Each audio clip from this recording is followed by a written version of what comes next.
Hey everybody, we're well into the new year, so I thought now would be a good time for me to do a holiday pickups video. So this is everything that I've gotten within the past month or so that's video game related. A lot of them are gifts, some of them I bought myself. I'm kind of hard to shop for because I see something, I buy it when I see a good deal on it. But without further ado, let's start with some games. Starting off with PS5 version of Octopath Traveler 2.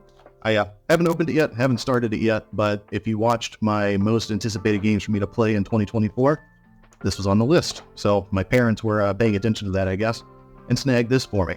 So I'm really excited to start this. I love the first Octopath Traveler. I started with Ophelia, the cleric, in the first one. I'm not entirely sure which character I start with here, but I'm looking forward to getting into this one pretty soon. Next game, another PS5 game. Well, a remake rather, Crisis Core Final Fantasy VII Reunion. So I played the original on PSP and loved it, and I'm really excited to see what all they have done to update it as far as making it, a remaster. I know that it got a lot of good reviews as far as being the way a remaster should be, and that it really is like a big visual upgrade.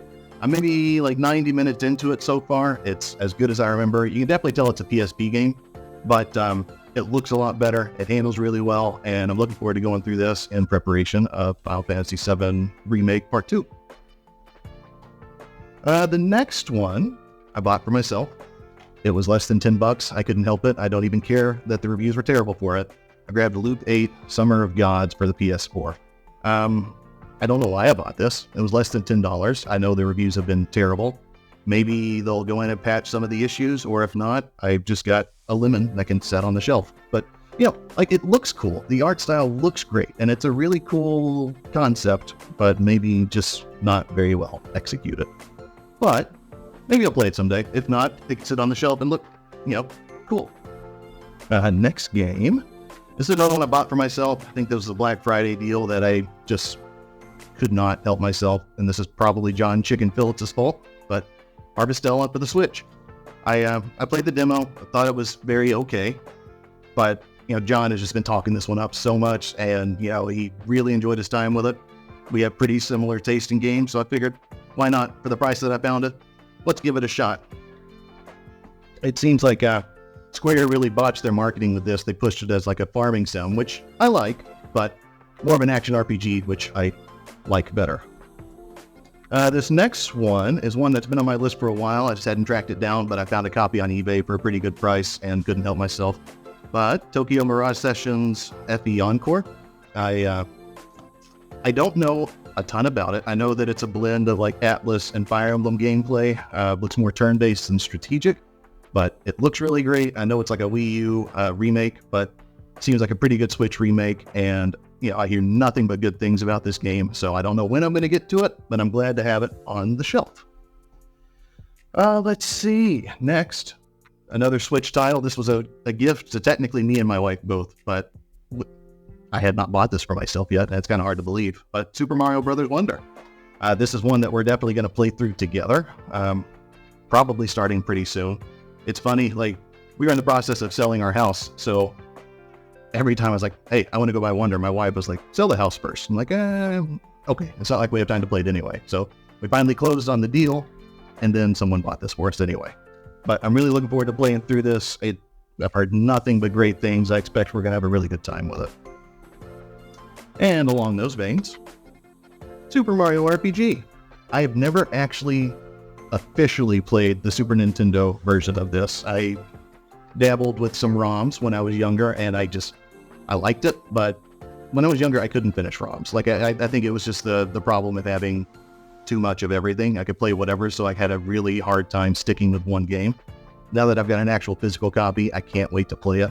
The visual upgrades look fantastic, and this is another one that I think I'll probably play through together with Mrs. Public Enema. Grab her a digital copy or something, and she can play along with me. She's excited to get into it. I'm excited to get into it. I mean, this is a classic that's been sitting in my backlog for a couple of decades now, and we're going to rectify that this year. All right, these next three, I got sucked into the Fangamer Black Friday sale, and it was like buy two, get one half off or something.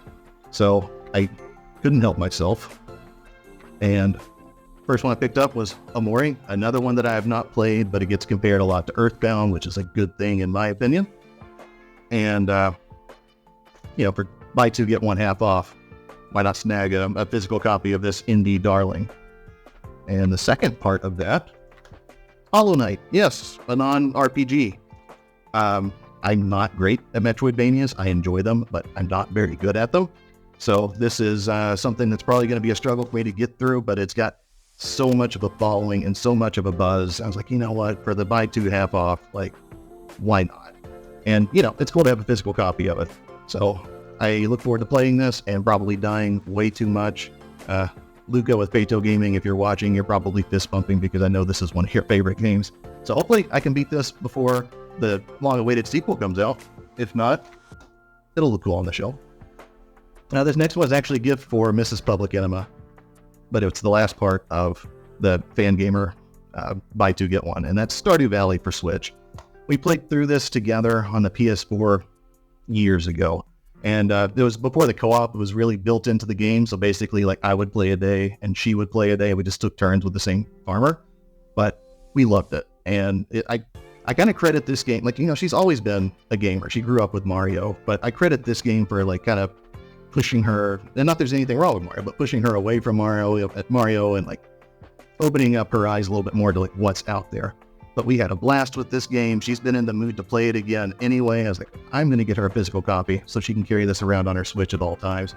And like, it's a pretty cool edition. Like, it's got like this little art book in it and like the like a reversible cover with that good old Jojo Mart guy, the jerk. But anyway, this is one that will probably be in her Switch for the next like year or so. But I also have a digital copy, so again, we can do co-op together on this one. And I'm really looking forward to that. All right, that's it for games. Like I said, we are in the process of moving, and I'm still decorating my nerd nest, dork den, whatever you want to call it. And this was on Etsy, and my parents bought it for me. And I think this is like the coolest clock I've ever seen, using like each logo as the hour. I'm a big fan of it.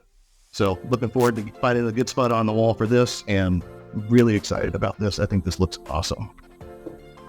And now we transition into my biggest problem of late is I am addicted to buying vinyl.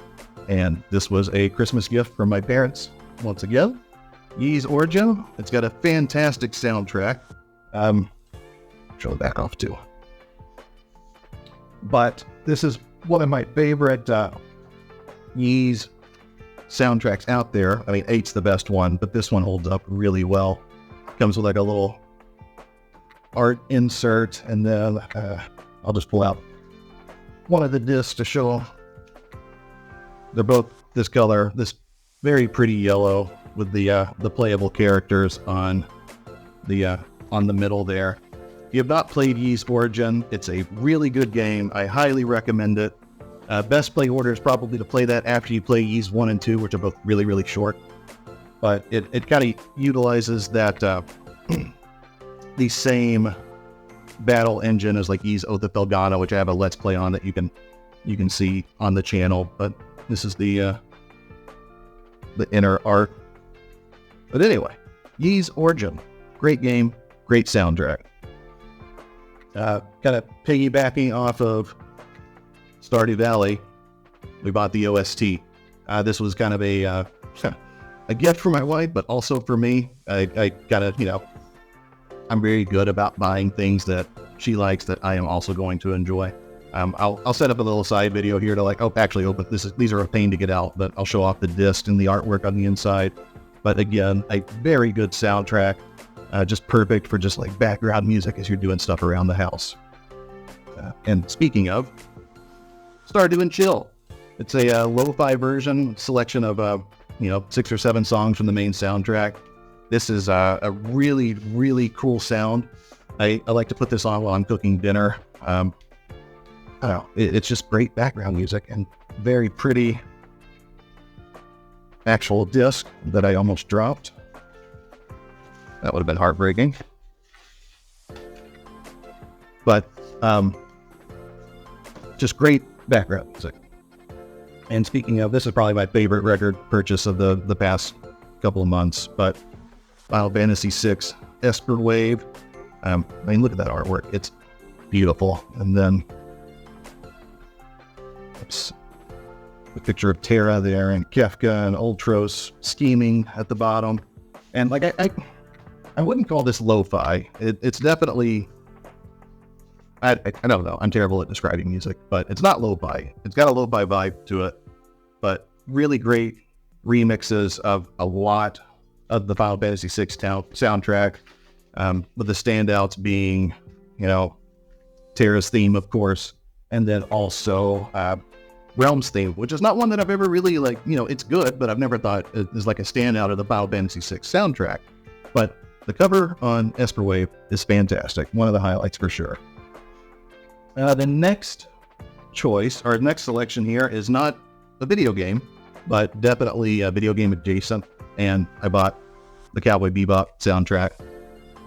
The artwork is really, really cool, and it's worth it just to have the opening theme available on my record player. But here's like the first insert. And it's like a really cool white version of it. And then it's a double disc. And more shots of the characters there. And one disc is white. And the other one is this really cool, I don't know what you'd call that, purple-ish. But like I said, if I only listen to Tank on that over and over again, then it's worth the price. But more of the artwork on the inside. I think this is called the Ein edition, so I'm excited to have that. It's a really cool grab. The last things I have, these actually came from my sister, and I thought these were awesome. She got me, come on, camera, zoom in. There we go. Public Enema Plays Christmas ornament. Pretty excited to put that up on the tree next year, and then also like a little token. Public Enema Plays here, so some customized merch for the channel, so that was really cool. So thanks to my sister and her husband. But anyway, that's my haul for the holidays. Pretty happy with what I've got. I've got a lot of games to add to the backlog and get through.